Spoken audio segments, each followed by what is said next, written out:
haiwan yang paling laju di dunia. Hari ini jom kita tengok haiwan manakah yang mempunyai kelajuan yang paling laju di dunia mengikut kategori masing-masing. Di kategori yang pertama adalah haiwan yang paling laju di daratan. Haiwan ini adalah haiwan cheetah. Cheetah mempunyai kelajuan maksimum sehingga 94 km per jam. Dan haiwan ini boleh memecut dalam masa 3 saat saja, geng. Haiwan seterusnya adalah serangga yang paling laju di dunia. Serangga ini merupakan Australian Tiger Beetles. Serangga ini walaupun kecil, hanya mempunyai saiz berukuran 20 mm tetapi mempunyai kelajuan sehingga 9 km per jam. Dan haiwan seterusnya adalah serangga yang paling laju boleh terbang. Haiwan ini adalah lalat rumah. Yes, lalat rumah boleh terbang selaju 145 km sejam. Walaupun lalat yang kecil itu saja tetapi sangat laju dalam penerbangannya. Haiwan yang seterusnya adalah burung yang paling laju di dunia. Burung ini bernama white-throated needletail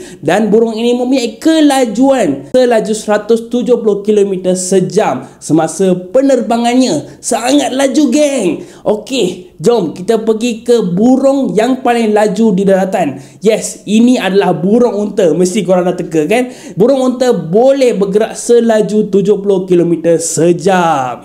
Dan ini adalah ikan yang paling laju di dunia. Ikan ini adalah ikan layar yang boleh bergerak selaju 129 km sejam. Kalau korang suka video ini, janganlah segan untuk follow saya dan jumpa lagi dengan video yang seterusnya.